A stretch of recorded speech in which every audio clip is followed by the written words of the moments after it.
கோயம்புத்தூர்ல போய் பிபி கிட்ட போட்டுக்கிட்டு கோயம்புத்தூர் இருக்கக்கூடிய மருத்துவமனையில இந்த கோவிட் நோயாளிகள் இருக்காங்கல்ல, அவங்க இருக்கக்கூடிய மருத்துவமனையில போய் ஆய்வு செஞ்ச ஒரே தைரியமான முதலமைச்சர் யாருன்னா நம்முடைய தமிழ்நாட்டு முதலமைச்சர் அவர்கள் தான். அவருக்கு அந்த பெருமைன்னா நம்ம தமிழ்நாட்டு மக்களுக்கு இன்னொரு பெருமை இருக்கு. என்ன தெரியுமா? இந்தியாவிலேயே முத அதிகமான கோவிட் ஊசியை போட்டு அந்த மருத்துவ விழிப்புணர்வு ஏற்படுத்தி கோவிட்ல இருந்து வெளியில வரணும்னா ஊசி போட்டா மட்டும்தான் ஒரே வழின்னு ஒட்டுமொத்த இந்தியாவுக்கு தமிழ்நாட்டு மக்கள் தான்.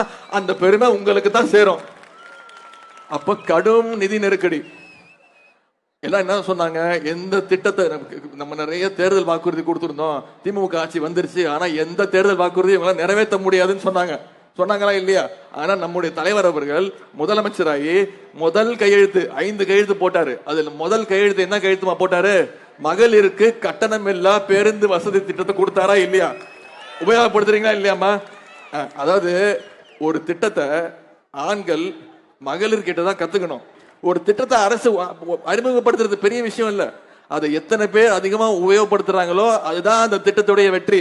இப்போ எங்க பார்த்தாலும் ஸ்டாலின் பஸ் தான் ஓடுது. இது பிங்க் பஸ் கூட சொல்றது இல்ல, மகளிர் எல்லாம் இப்ப செல்லமா தலைவர் பேரை சொல்லி ஸ்டாலின் பஸ் போது பாரு, ஸ்டாலின் பஸ் போது பாருன்னு சொல்றாங்க. அந்த அளவுக்கு அந்த திட்டம் மக்கள்கிட்ட கொண்டு போய் ரீச் ஆயிடுச்சு.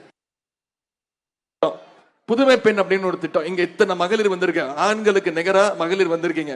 ஒரு 150 வருஷத்துக்கு முன்னாடிமா பெண்கள் வீட்டை விட்டு வெளில வர முடியாது. வீட்டை விட்டு வெளில வரதுக்கு உங்களுக்கு உரிமையே கிடையாது. வீட்டு வாசல் நீங்க தாண்ட முடியாது. உங்களுக்கு படிப்பதற்கு உரிமை கிடையாது. படிப்பதற்கு உரிமை கிடையாது. ஆண்களோட கணவனை தவிர உங்க ஆண்கள் யாரோட பேசுறதுக்கு உரிமை கிடையாது. இன்னும் சொல்லட்டுமா, நீங்க மேலாடை போட்டிருக்கீங்கல்ல, நீங்க மேலாடை போடுவதற்கு தடை செய்யப்பட்டிருந்தது. அந்த உரிமை உங்களுக்கு கிடையாது. ஆனா தன்னுடைய 97வது வயசு வரைக்கும் சாகர வரைக்கும் பெண்களுக்காக விடுதலை போராட்டத்துக்காக ஈடுபட்டவர் தான் தந்தை பெரியார் அவர்கள்.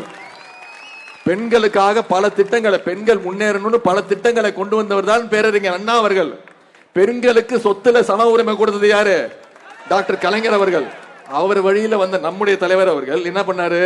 பெண்கள் பள்ளிக்கூடத்திற்கு வந்தா மட்டும் பத்தாது, 12ஆம் வகுப்பு முடிச்சுட்டு அவங்க காலேஜுக்கு போனோம், கல்லூரியில் போய் படிக்கணும்னு ஒரு திட்டத்தை கொண்டு வந்தார். அதுக்கு பேர் தான் புதுமை பெண் திட்டம்.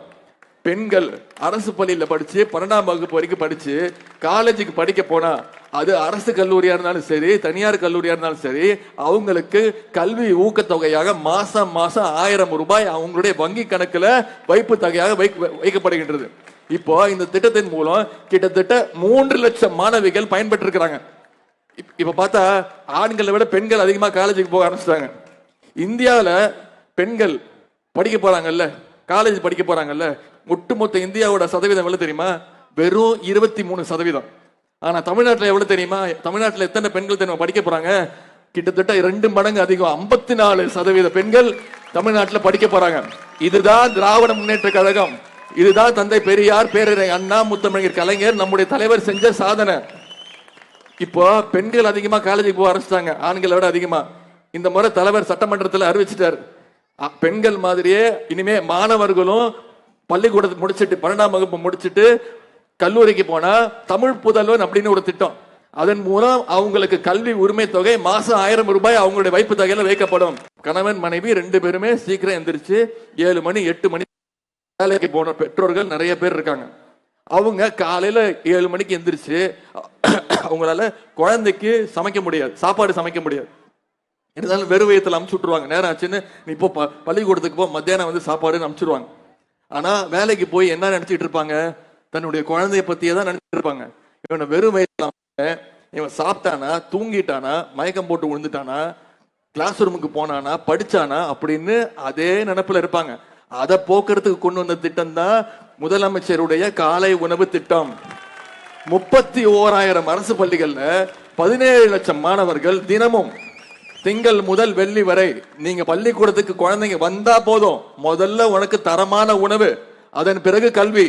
இப்போ இந்த திட்டத்தை தெலுங்கானா மாநிலம், கர்நாடகா மாநிலம் அங்கிருந்து வந்து பார்த்து இத அவங்களுடைய மாநிலத்துக்கு விரிவாக்க செஞ்சிருக்கிறாங்க. இதுக்கு பேர் தான் திராவிட மாடல் அரசு. கனடா நாட்டு பிரதமர் திரு ஜஸ்டின் ட்ரூடோ இந்த திட்டத்தை அவங்களுடைய கனடா நாட்டுல இந்த திட்டத்தை அறிமுகப்படுத்தி இருக்கிறாரு. காலையில வர்ற குழந்தைங்களுக்கு ஏற்கனவே மதிய உணவு திட்டம் இருந்தது. ஆனா இப்போ முறை கனடா நாட்டுல தமிழ்நாட்டை தொடர்ந்து தமிழ்நாட்டை ஒரு வழிகாட்டிய வச்சு இந்த திட்டத்தை கனடா நாட்டுல காலை உணவு திட்டம் முதலமைச்சர் காலை உணவு திட்டத்தை அங்க விரிவுபடுத்தி இருக்கிறாங்க.